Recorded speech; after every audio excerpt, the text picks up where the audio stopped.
성경 봉독하겠습니다. 하나님 말씀은 구약 성경 창세기 26장 14절 말씀입니다. 양과 소가 떼를 이루고 종이 심히 많으므로 블레셋 사람이 그를 시기하여 그 아버지 아브라함 때에 그 아버지의 종들이 판 모든 우물을 막고 흙으로 메웠더라. 아비멜렉이 이삭에게 이르되 내가 우리보다 크게 강성한 즉 우리를 떠나라. 이삭이 그곳을 떠나 그랄 골짜기에 장막을 치고 거기 거류하며 그 아버지 아브라함 때 팠던 우물들을 다시 팠으니 이는 아브라함이 죽은 후에 블레셋 사람이 그 우물들을 메웠음이라. 이삭이 그 우물들의 이름을 그의 아버지가 부르던 이름으로 불렀더라. 이삭의 종들이 골짜기를 파서 샘 근원을 얻었더니 그랄 목자들이 이삭의 목자와 다투어 이르되 이 물은 우리의 것이라 하매 이삭이 그 다툼으로 말미암아 그 우물 이름을 에색이라 하였으며 또 다른 우물을 팠더니 그들이 또 다툼으로 그 이름을 신나라 하였으며 이삭이 거기서 옮겨 다른 우물을 팠더니 그들이 다투지 아니하였으므로 그 이름을 르호봇이라 하여 이르되 이제는 여호와께서 우리를 위하여 넓게 하셨으니 이 땅에서 우리가 번성하리로다 하였더라. 이삭이 거기서부터 브엘세바로 올라갔더니 그 밤에 여호와께서 그에게 나타나 이르시되 나는 내 아버지 아브라함의 하나님이니 두려워하지 말라. 내 종 아브라함을 위하여 내가 너와 함께 있어 내게 복을 주어 네 자손이 번성하게 하리라 하신지라. 이삭이 그곳에 제단을 쌓고 여호와의 이름을 부르며 거기 장막을 쳤더니 이삭의 종들이 거기서도 우물을 팠더라. 아멘. 우물 찾는 인생에서 이 제목으로 이민재 담임 목사님께서 말씀 증거해 주시겠습니다. 하나님 아버지의 놀랍고 크신 사랑과 은혜가 여러분들과 함께 하시기를 축원합니다. 우리가 느끼지 못해도, 우리가 의식하지 못해도 하나님은 여전히 살아계셔서 우리의 삶을 다스리시고 우리의 인생을 붙드시며 우리의 인생 속에 언제나 함께하여 주십니다. 연령대마다 이상형이 다르다고 합니다. 10대 여자들은 남자에 대한 이상형을 물으면 운동 잘하는 사람, 20대 여자는 이상형이 누구냐? 명문대 오빠. 30대 여자의 이상형은 능력 있는 사람. 40대 여성들은 남자 연예인을 좋아한다고 합니다. 50대가 되면 다 필요 없고 아들만 좋아한대. 그런데 반대로 그러면 10대 남자들은 누가 이상형이냐? 여자에 대해서 예쁜 사람. 20대 남자는 역시 예쁜 사람. 30대 남자는 예쁜 여자. 40대 예쁜 여자. 50대도 예쁜 여자. 여러분, 사람들은요, 이 조건을 가지고 사람을 생각하고 자기가 판단하는 조건이나 환경이나 자격을 세워놓고 사람을 사랑하고 사랑하지 않고 그렇지만 하나님 아버지는 조건 없이 사랑하십니다. 하나님 아버지는 사랑 없이 사랑하십니다. 차별 없이 사랑하십니다. 하나님 아버지는 모두를 사랑하시고 우리 모두를 자녀 삼으셔서 우리에게 끝없는 변함없는 사랑을 언제나 베풀어 주시는 우리의 아버지이십니다. 이 오늘의 말씀은 이삭이 거부가 돼서 살만해지니까 그 땅에 블레셋 왕이 시기합니다. 그래서 아버지 때 팥도름을 메워버리고 떠나라는 겁니다. 다른 곳에 가서 다시 물을 파요. 블레셋 사람들이 와서 또 뺏어요. 또 물 파면 또 뺏고 계속 물을 빼앗아요. 그런데 야곱은 끝까지 물을 팠고 마침내 자기를 시기하고 미워해서 떠나라고 했던 아비멜렉 왕이 나중에 화친을 맺자고 찾아와서 우리 서로 사이좋게 지내자고 합니다. 사람이 자기가 우물을 팠는데 빼앗고 나는데 또 우물 파고 빼앗기면 또 파고, 도대체 이삭은 어떤 사람이길래 계속 빼앗기면서도 우물을 팔 수가 있었겠습니까? 그리고 왜 하나님은 가는 곳마다 어떻게 우물을 주셨을까요? 하나님은 과연 어떤 일을 이삭에게 주신 것일까요? 이삭은 사실 그렇게 할 수 있는 상황이 아닙니다. 그런데도 계속 우물을 팠고 파는 데마다 하나님이 물을 주십니다. 어떻게 이런 일이 가능했을까요? 여러분, 우리가 인생을 살다 보면 우리는 수많은 일들을 겪습니다. 열심히 수고하고 땀 흘리고 애를 썼어요. 어느 날 갑자기 길이 막히는데 나 때문에 길이 막히는 게 아니라 다른 사람 때문에 길이 막혀요. 가던 길 자체도 끊어질 때도 있습니다. 내가 열심히 노력하고 수고해서 얻은 것인데 한순간에 빼앗아가는 사람도 있습니다. 여러분 경험하셨겠지만 이 동업이라고 하는 건 사실 어쩔 수 없이 하는 경우가 많습니다. 동업을 하면 서로 믿고 했는데도 상대방이 자꾸 돈을 빼돌립니다. 동업을 중단하자니 투자한 게 많고 그걸 그대로 두자니 계속 그 사람은 몰래 빼나가고, 그것만이 아니죠. 여러분, 일생을 모았던 거 다 안 쓰고 노력해서 모았지만 지금은 사기치는 사람도 많고 배신하는 사람도 많아요. 무너지는 거죠. 사업도 무너져요. 대부분 사람들이 자기 가족을 위해서, 가정을 위해서 많이 희생합니다. 일생을 다 바쳐서 가정을 위해 희생해요. 화목한 가정, 행복한 가정, 평화로운 가정 다 원합니다. 그런데 우리가 노력은 했지만 가정에 금가고 깨지는 건 순식간입니다. 대부분의 사람들이 건강하길 원합니다. 열심히 운동도 하고 음식도 가려 먹고 좋다는 것은 다 먹잖아요. 보약이든 영양제든. 그런데 어느 날 전혀 예기치 못했던 육체의 질병을 발견하는데 이게 하필 나에게 왔느냐 말이에요. 내가 무슨 술, 담배 한 것도 아닌데. 정말 자기가 받아들이기 어려운 현실을 우린 많이 만났습니다. 사랑하는 사람을 위해 모든 걸 다 바쳤는데 하루아침에 뒤돌아서 등 돌리고 가는데 여러분 얼마나 절망적입니까? 우리가 이런 일을 만났어요. 막히고 끊어지고 빼앗기고. 이삭처럼 여러분 계속 포기하지 않고 우물을 팔 수 있겠어요? 이게 쉬운 일이 아닙니다. 자기가 그 어려움을 당해보면 뭐 아무것도 할 수 없는 상황이 되죠.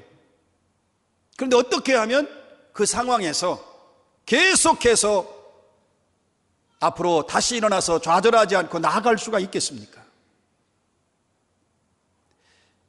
이삭이 그 흉년의 땅 그랄에서 하나님이 머물라고 하셔서 하나님께서 이제 복을 주시는데 아주 거부가 되고 가축들도 많아졌습니다. 그런데 이삭이 번성해지니까 그 땅의 권력자인 블레셋 왕과 아비멜렉과 블레셋 사람들이 시기하기 시작을 해요. 그래서 그들이 생명처럼 여기는 아버지 아브라함 때 팠던 우물을 쓰고 있었는데 그걸 메워버려요. 흙으로 완전히 메꿔버립니다. 여러분, 그것만으로 끝나는 게 아니에요. 메꿔놓은 다음에 우리를 떠나라, 같이 못 있겠다. 이삭이 떠나요. 다른 곳에 가서 물을 찾아가지고 또 우물을 파요. 그러면 또 블레셋 사람들이 와가지고 그 물 내놔라, 그거 우리 거다. 이삭은 싸울 수도 없고 전쟁할 수도 없으니까 또 다른 물길 찾아가서 다시 물을 찾아요. 그래서 또 고생해서 파면 또 빼앗기고, 이제는 이제 계속 빼앗기다가 물길이라고는 전혀 없는 삭막한 땅 광야로 말하자면 쫓겨가는 거죠. 이 희망이 없어요. 팔려고 해도 거긴 물이 없는 땅입니다. 그런 상황에 이삭이 처하게 됩니다. 열심히 물을 파면 그 뇌물이 되어야 될 거 아니에요. 여러분, 우물도 상속이 됩니다. 아버지가 판 우물은 자식에게 상속이 됩니다. 그리고 유목민이기 때문에 내가 판 우물은 사실은 내 우물이에요. 그런데 아버지 우물도 막아버리고 떠나라고 해서 다시 파면 자기 것이라고 하고. 여러분, 이게 한두 번이지 그 우물 파는 게 쉬운 게 아닙니다. 우리나라는 그래도 물 나오는 데나 많고 요즘 같으면 얼마나 첨단의 기계가 있습니까? 그 당시는 사실은 연장 하나 가지고 맨손으로 파는 거지요. 그리고 아무리 물길이 있어도 수십 미터씩 파내려가야 됩니다. 사람들이 성주실내 가서 그 우물에다가 돌을 던져보면 얼마나 한참 있다 소리가 나는지 몇 번을 세야 돼요. 그런 모진 그런 그 어려움과 수고와 땀을 흘려서 우물을 팠어요. 근데 빼앗기는 겁니다. 한 번, 두 번, 세 번 계속되면 지치지요. 의욕도 상실하고 물을 먹지 못하면 죽어서 우물을 파지만 빼앗긴단 말이에요. 그러면 고생해서 살자고 물 팠는데 뺏기는 거나 물 마시고 죽는 거나 같아요. 그러니까 종들이 지칩니다. 의욕도 없어요. 그러면 그 이삭의 가족만이 아니라 노비들, 종들, 그 거부가 된 그 상황에서 가축이 죽는 건 순식간이죠. 이삭이 생각할 때 하나님이 그랄 땅에 머물라고 해서 흉년의 땅에 머물러서 복을 주셨으면 이 복을 잘 유지하도록 해주셔야지, 저 아비멜렉이나 블레셋 사람들을 막아주시든지 해야지, 그대로 두시면 결국 우리는 물을 구하에도 뺏기고, 그러니 다시 또 물 팔 기운도 없고 의욕도 없고, 하나님이 여기서 우리 그냥 죽게 하려고 하실 것일까? 지금 이삭의 심정을 한번 우리가 생각해 보면, 이삭이 그 자기 아버지가 판 우물을 얼마나 소중해요. 그걸 블레셋 사람들이 시기해서 흙으로 막아버릴 때에 그 이삭의 심정은 자기 입으로 돌과 흙을 넣는 것과 같은 그런 억장이 무너지는, 가슴 터지는 그런 아픔입니다. 우물은 생명이거든요. 그것도 아버지의 우물이에요. 대를 이어온 것을 메꿔버리는데 마치 자기 입으로 흙을 넣는 것 같은 거예요. 그것으로 자기가 고통을 견디기가 어려운데 가족들도 그럴 거 아니에요. 아니 이렇게 해서 되겠느냐, 우리 어떻게 책임을 져야지. 목자들 그렇겠지요. 왜 그랄 목자들에게, 왜 블레셋 사람들에게 쫓겨만 다니느냐, 뭐 그렇게 계속 이의를 제기할 거고, 왜냐하면 살아야 되니까. 그것만이 아니지요.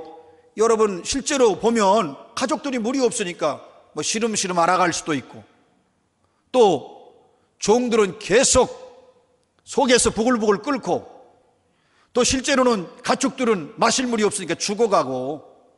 이삭이 생각할 때 끝이구나, 여기서 우리 끝나나 보다. 그동안 수없는 고비를 넘겨왔지만 이제 끝난다. 왜? 물이 없으면 죽잖아요. 아버지 아브라함에게 함께 하셨던 하나님은 과연 지금 나와 함께 하시는 것인가? 왜 침묵하시는가? 왜 빼앗기게 하시는가? 내 우물인데 왜 저들에게 다 빼앗기게 하실까? 하나님의 약속을 믿어야 할 것인가? 아니면 여기서 모든 것을 끝내고 말아야 될 것인가? 이삭의 마음은 혼란스러울 수밖에 없습니다.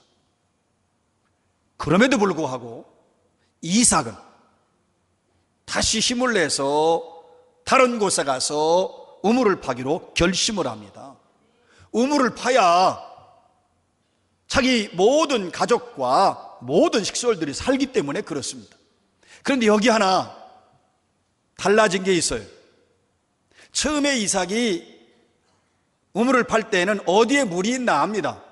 유목민들이기 때문에 어디에 물이 나오고 어디에 물이 안 나오는지를 알아서 그런 오랜 경험으로 아버지 때부터 자기가 지내왔기 때문에 물이 있는 물길이 있어요. 그곳에서 물을 이삭이 파는 겁니다. 그런데 이제는 물이 안 나오는 땅에 이삭이 이제 쫓겨난 거 아니에요?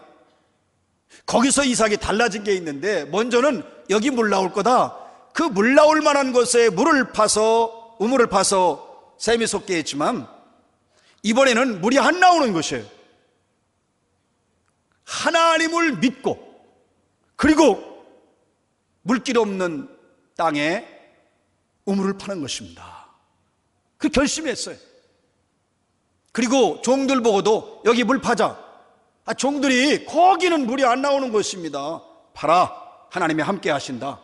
하나님이 우리를 분명히 살리신다. 살고 죽는 건 하나님께 있으니 파자. 종들을 설득하고 종들이 머물거리니까 자기가 직접 삽을 대면서 파자고 합니다. 종들도 같이 움직일 수밖에 없지요. 달라진 겁니다. 먼저는 물 나올 만한 곳에 땀 흘려 물을 파지만 물이 안 나오지만 하나님을 믿고 하나님을 붙들고 우물을 파기 시작합니다. 포기하지 않는 거지요. 주저하지 않습니다. 우물을 바라보면 물 나오지 않는 곳에는 포기해야 될 텐데 하나님을 바라보니까 그는 팔 수가 있었습니다. 여러분, 하나님이 이삭에게 복을 주신 다음에 생명과도 같은 우물을 왜 빼앗기게 하시나요? 계속 빼앗기면 또 파고 또 빼앗기고. 사실 거기엔 하나님의 뜻이, 깊은 뜻이 있어요.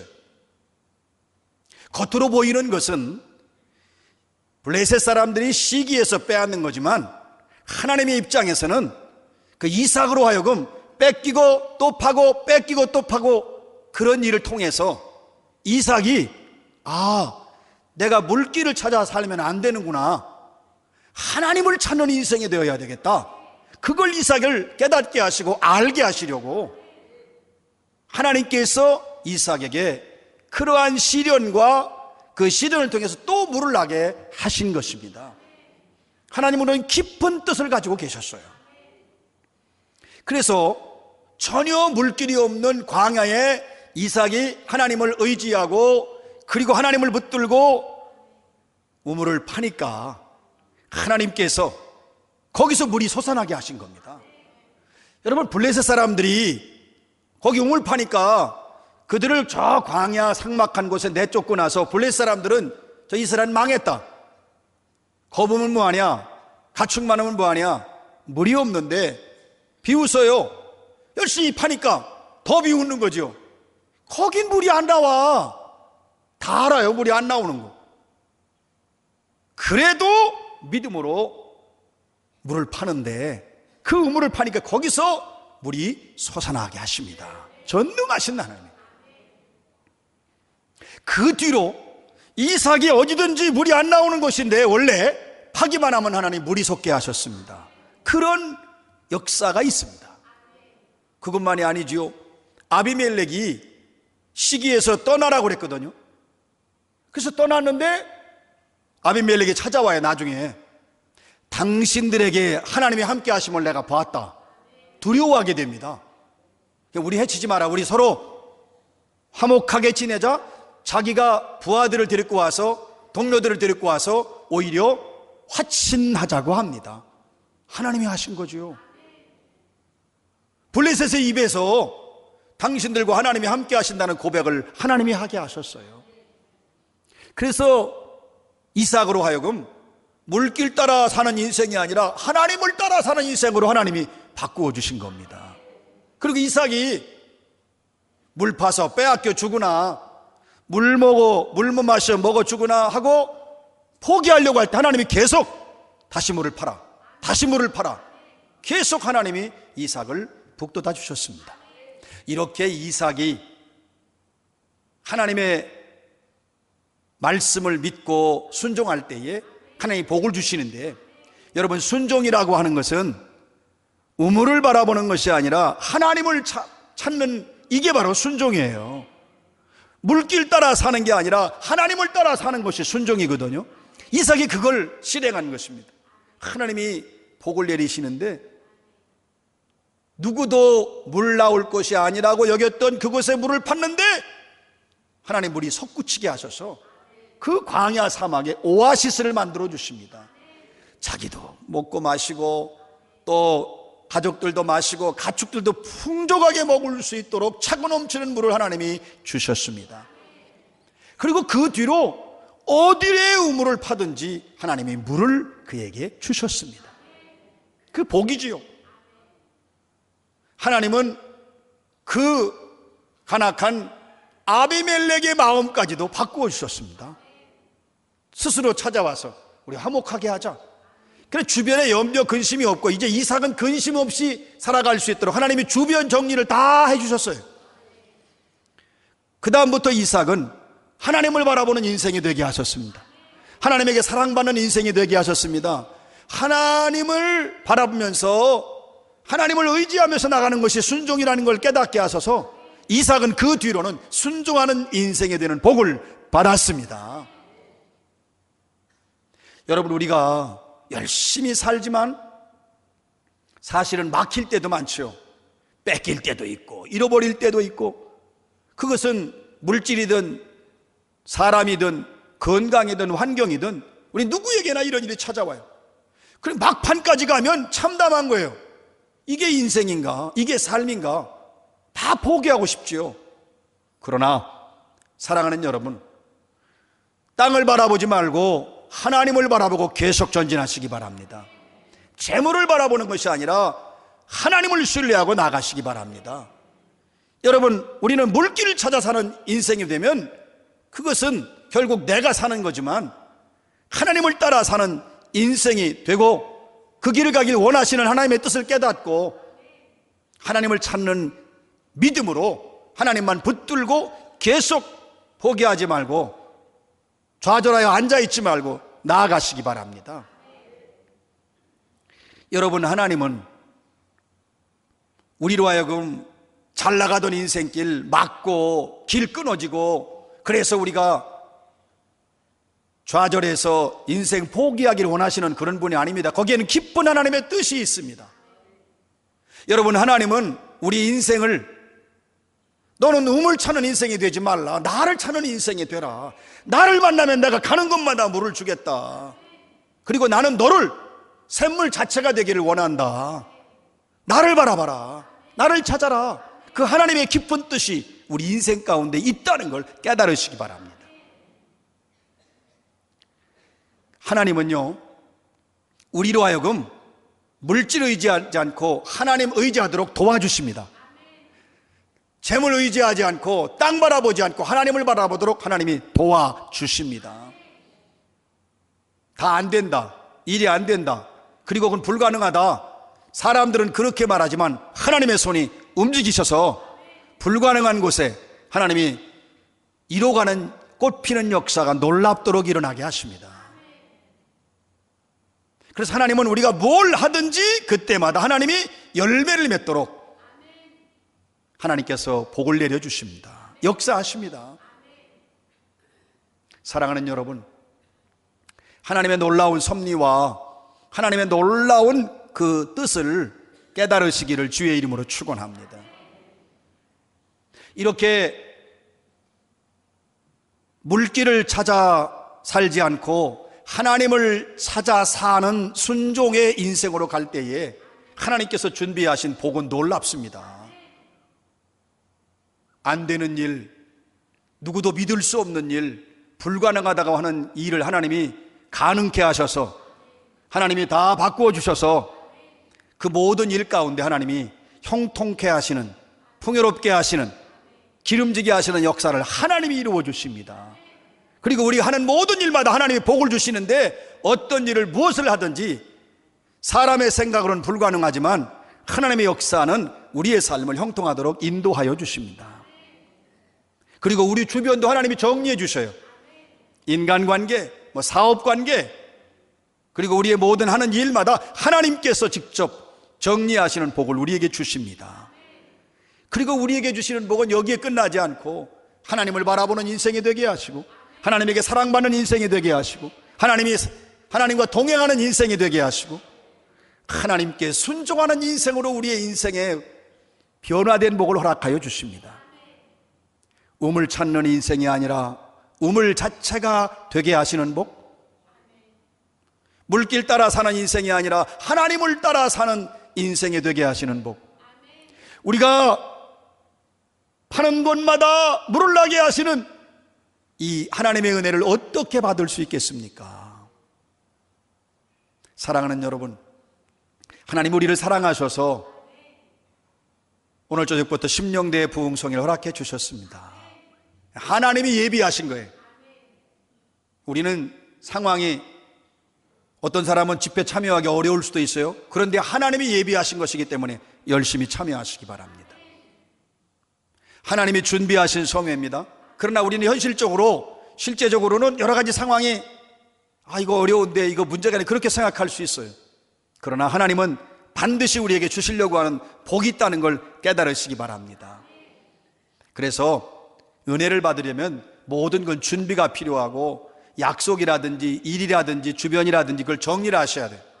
은혜 받는 일에 전심전력하기 위해서는 시간, 사람, 약속, 사업, 이것들을 다 정리해서 은혜 받는 일에, 말씀 듣는 일에, 기도하는 일에 전심전력 하시기 바랍니다.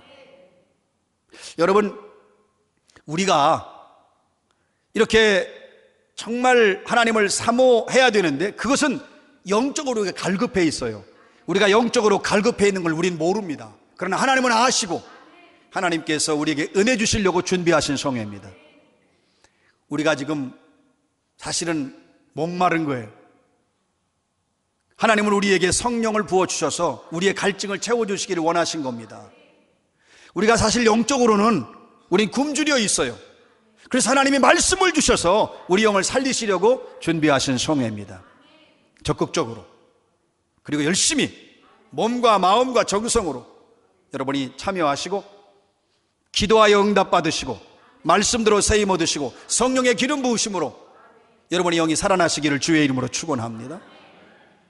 사랑하는 성도 여러분, 우리는 우물 찾는 인생이 아닙니다. 하나님을 찾는 인생이 되시기를 축복합니다. 그리고 우물 자체가 되게 하시는 하나님을 바라보시기를 축복합니다. 파는 곳마다 물을 주시는 하나님을 찾는 인생으로 살아가시기를 주의 이름으로 축원합니다.